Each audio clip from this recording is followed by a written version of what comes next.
Hello, welcome to The Secret Mind. Today I promised you a video on the Blackpool Magic Convention and maybe some lessons of what I've learnt there, but instead I'm going to sit down after several train delays, altogether about 4 hours of train delays there and back. It's great to have a train delay in the UK because they give you most of the money for your ticket back or all of it, but it causes a bit of delay. So I am going to deal with that and do those videos tomorrow. So I thought I'd just freestyle this without really much in the way of preparation, just to say I've come back with some creative ideas I want to expand and think about, which is going to tie in for my future projects and the way we're going to take this video log, what do we call this, YouTube channel, which will reflect my direction of the year in terms of hopefully creative things I want to do. So I'll explain a few of those things I want to present to you, probably start tomorrow with that. And I just want to, on my way back, I dropped off and bumped into a friend who is an actor and actually has turned out to be playing the John Cleese role in Fawlty Towers. And of course, Fawlty Towers has famously been rebooted, or will be, in America. So I just bumped into this. I've just got sight of myself. Sorry about this, by the way. This is growing it for a project. I may just shave it off and stick it on. But he's now apologising for the reboot of his Fawlty Towers, which of course isn't money motivated at all, over a fun idea to write the new sitcom. And that's exactly what it is.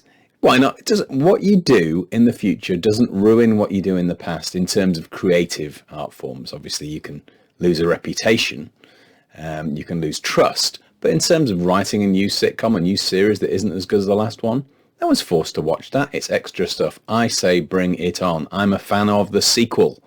I'm not bothered if they're inferior. It's hard to forgive RoboCop, but I'm glad they exist, even though they're all dreadful. I'd still probably watch one occasionally.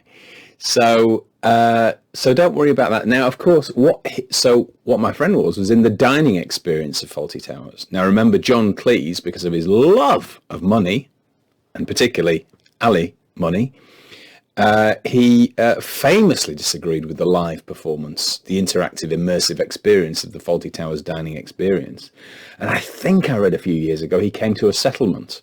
Same argument with the Only Fools and Horses thing in London, where they had a aggravation about, is this pastiche, is it parody, or is this just stealing copyrighted material? And but what he told me was the new Fawlty Towers dinner experience was new scripts, not the old ones. I saw that years ago. It took my mum, she loved it. We loved it. It was enjoyable, and had dinner at the same time. And it was based on the old experience, the old scripts, so it really was kind of ripping it off. You'd assume they would have had permission, but I'm not a lawyer. But the new scripts they're doing in their new immersive experiences are original. Everything's digital. He'll be on one of those things that Gordon Ramsay gives every restaurant he goes to. The point of address system, POS system or something. So, and they're tweeting and they've got all modern references. It's been updated. So how about this? So all the complaining that John Cleese did as is reckoning he'd been creatively trampled on by these immersive experiences. What if they actually created a new experience, which now he's kind of copying as he goes back to reboot Fawlty Towers and make millions in the US market?